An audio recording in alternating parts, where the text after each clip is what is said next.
If you were around in the 90s, then you probably remember this infamous line. I believe we are in danger of being swamped by Asians. That was Pauline Hanson's maiden speech. She came with an enemy, well, actually a few.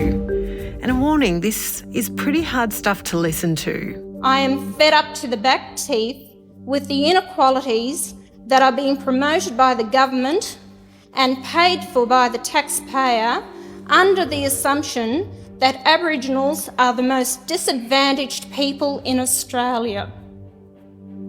The years have rolled on, and while the enemies have changed, the populist tactic remains the same.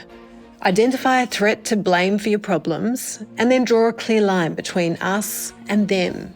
Immigrants, native title, Islam, the voice to parliament elites, it's all from the same political playbook. So what is it that makes this such a disturbingly effective tactic for populist politicians?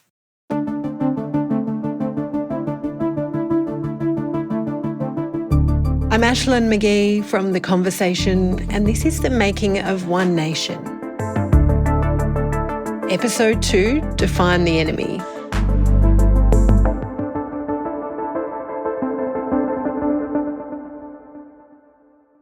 Ben Moffat, you're a political scientist at Monash University and one of the world's leading experts on populism.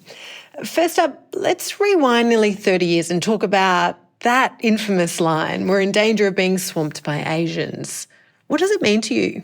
It's where this all kicks off. I mean, we rewind almost those 3 decades and I don't think we have one nation. We don't have the story of Pauline Hanson as it is today without that speech and that line specifically. But it set the scene from the get-go. Foreigners are our problem. Australia is under threat. That metaphor of being swamped.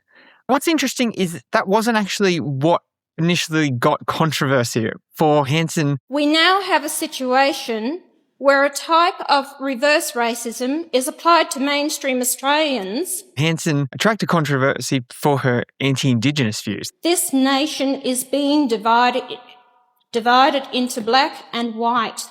But this planted the flags. It wasn't just about being anti-Indigenous. It was setting up a very distinct difference between impending foreign invasion, the changing of Australian culture, and defining who One Nation's real people were against that. Do you think she genuinely believed what she was saying? It's a good question. I don't necessarily like to play psychology when it comes to public figures, but if I had to say yes or no, I'd say yes. And the reason I say that is that Hanson's been incredibly consistent in her kind of anti-Indigenous sentiment and her nativist sentiment more broadly. What's your view about the boat people?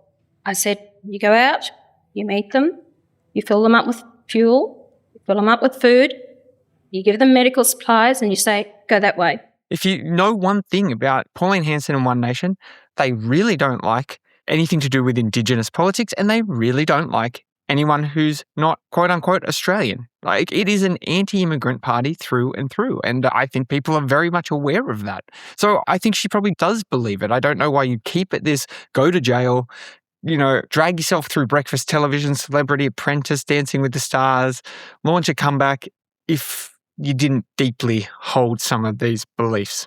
Why single out those 2 groups in particular? What was going on at the time in Australia and in the world? 2 big things, 2 big shifts. So Paul Keating had shifted in the early 90s Australia's position to this pivot to the Asia Pacific. The second thing is there'd been a number of changes, obviously around Indigenous rights, particularly after the Mabo and Wick decisions, that saw some recognition of Indigenous rights, Indigenous sovereignty. So you have those 2 things together, Australia moving forward somewhat into the future.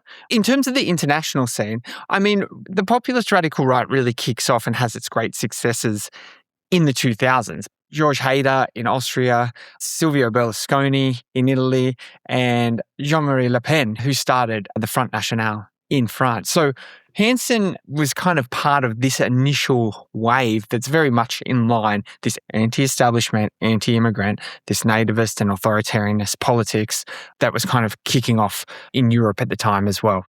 There's always economic factors at play, but I think saying that, Hanson and One Nation's appeal is about economics is generally a false flag. This is sociocultural when it comes down to it at the core.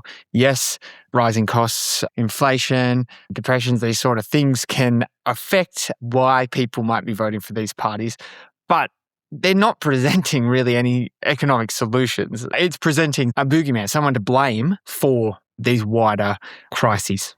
The ideas that she spoke about weren't necessarily new, obviously, but how did she kind of bring it into mainstream politics? This idea of having an enemy. Two things. I mean, we need to remember that she was a member of the coalition, and I think that is still how she got elected the first time.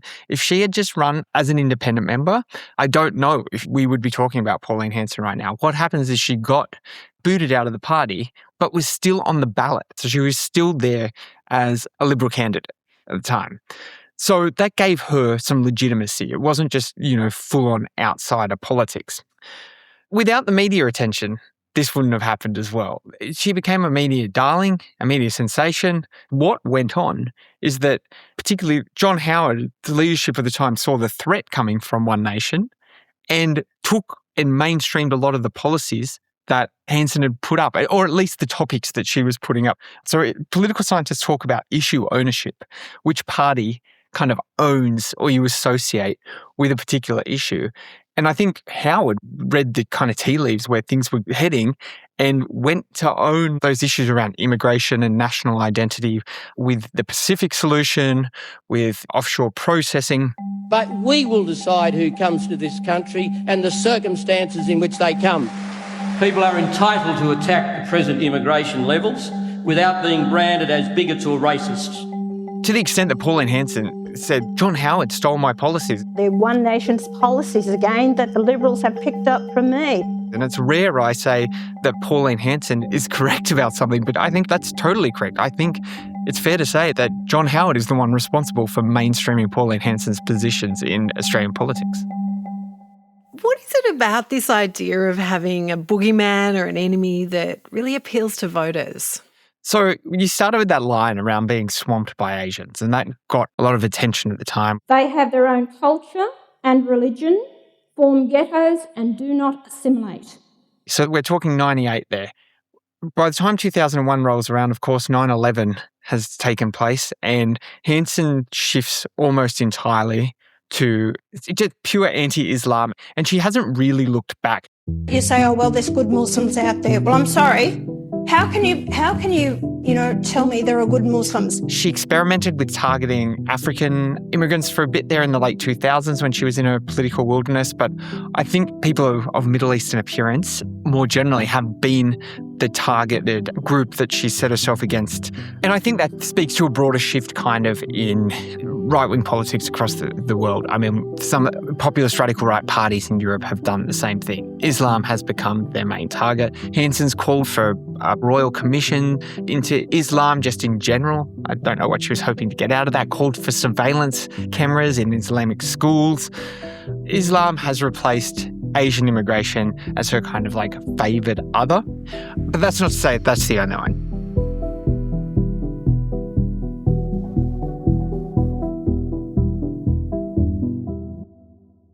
I'm Gemma Ware, host of the Conversation Weekly podcast.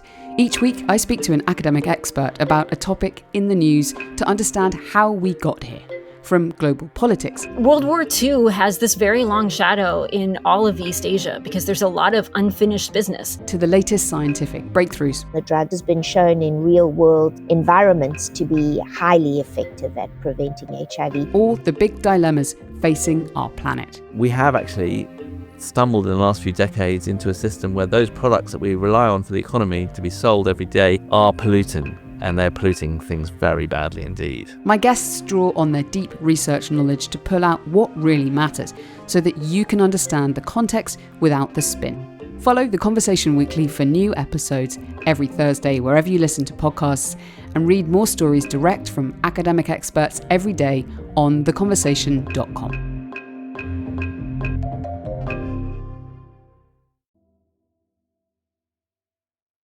Welcome back. Ben, talk to me a little bit more about why populist parties really like this strategy of defining an enemy. Well, it does a big job, especially in an increasingly connected world, of giving us someone to blame. So that's the first thing. As we live in this globalized world where global supply chains, global politics, global economics are, highly complex, we're highly interconnected, it can be difficult to find one person or one actor to blame for our issues. So take the example at the moment of fuel prices. I've seen a video of Barnaby Joyce, for example, railing against how the federal government doesn't care about you. They're more worried about climate policy than they are about you. They're doing nothing about these fuel prices. Well, the matter of the fact is that the Australian government can't do much about what's going on through the Strait of Hormuz. But it's really good to be able to blame someone and pick on a targeted enemy. So it allows us to simplify the way the world works. And the second thing is that it allows you to, by identifying who you're against, build a constituency. So Hanson can't come out and say, I really only stand for white Australians who live in these particular areas. That would not be a politically smart decision. But you can say who you are not. And then you leave who your people are. You can leave it as broad as these are, I stand for real Australians, everyday Australians. Who aren't those though? Well, it's not Muslims, it's not feminists, it's not environmentalists, it's not members of the major parties, it's not Asians.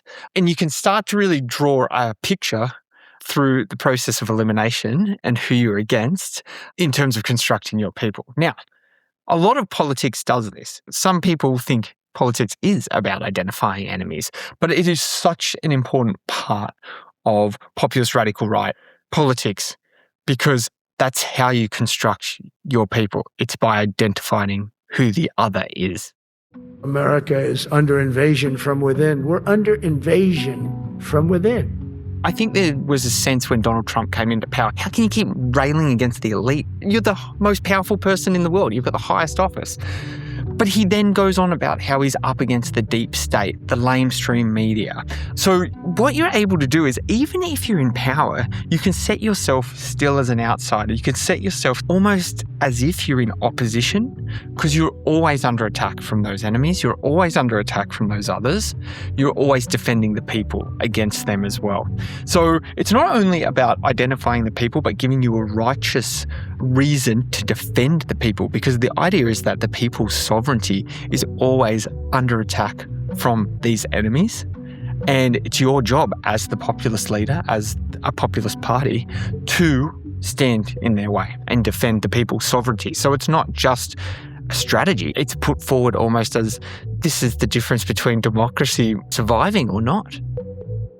Why is it that more mainstream parties don't adopt this kind of strategy? So the first reason is that a lot of mainstream parties are still trying to be what we call catch-all parties. So we were talking about trying to construct constituencies here. They need to capture large swathes of the population in terms of who they want to vote for them. And part of that is that you go for a more inclusive or at least wider framing of who the people are. The second thing is parties do exclude. It was pretty clear. The Howard era particularly went very hard against immigration, and then the Labor governments that followed kind of didn't change their policy settings very much at all. There was very much a kind of closed-ish borders. Boat people were the problem. So they were still kind of targeting a particular other or enemy. I guess the difference is with radical right parties a lot of the time is that it's almost a civilizational threat rather than just a tactical one. It's like, if we don't do this, Australian society will crumble. And Hanson has said versions of this for the last 30 years. We'll be wiped out. There's almost like these echoes of the Great Replacement theory, the idea that countries will be overrun by immigrants with other religions, other social mores, and Australia will no longer be what it was. So I think mainstream parties do it to a more moderate effect.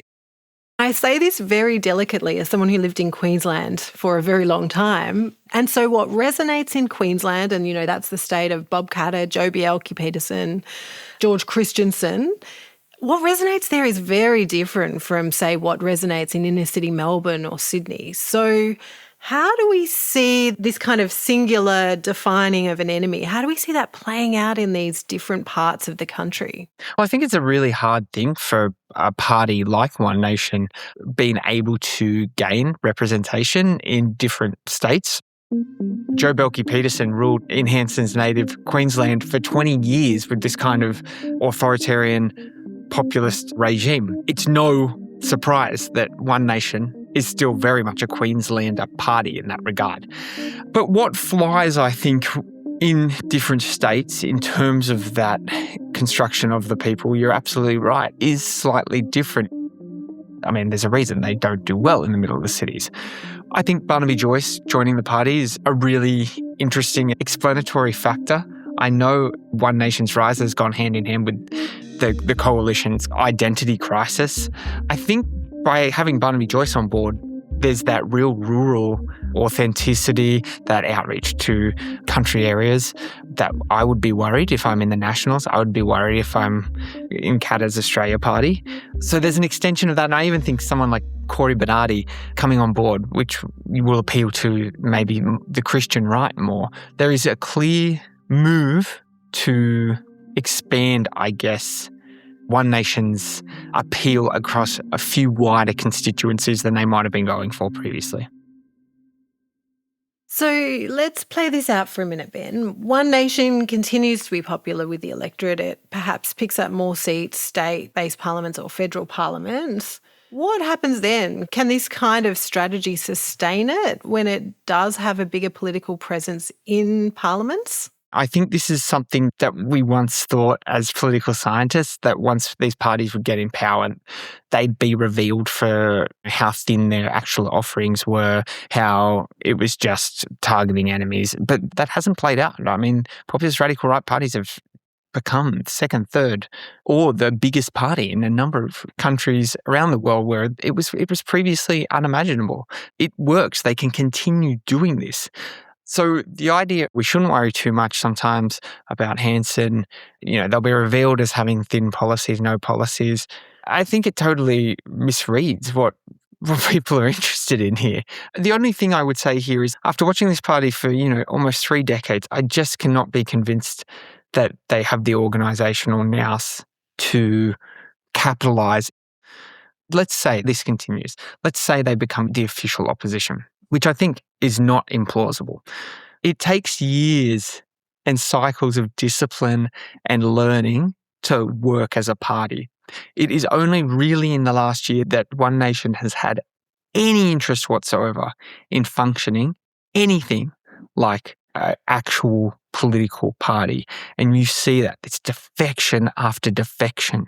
I almost think the best thing that could happen for One Nation would be they get into power and Pauline Hanson would resign and the party gets whipped into shape because it's still her personalist vehicle. And that's the hard thing. Does it end up looking like MAGA where everyone's in fealty to the one true leader, or is it a more sustainable party and movement that can outlive the titular leader of the party? Ben, thanks so much for your time. My pleasure. On the next episode, as we track the making of One Nation, why the scandals just don't stick. It's incomparable. I can't really think of another political party that has such a sort of history of dysfunction and such high-profile blow-ups. Could it all be part of the party's grand strategy? Make sure you follow this feed so you don't miss an episode. And if you're feeling extra nice, please leave us a review because it really helps others to find us. You can read more from Ben Moffat at The Conversation. This episode was produced by Isabella Podwinski. Sound design by Michelle Macklem. Our head of editorial innovation is me, Ashlyn McGee. Misha Ketchell is the editor of The Conversation Australia. Special thanks to our colleagues Gemma Ware, Justin Bergman and Amanda Dunn for their ideas and wisdom. The Conversation is a not-for-profit media organisation and you can sign up to our free daily newsletter by clicking the link in our show notes. You can also listen to more of our shows wherever you get your podcasts.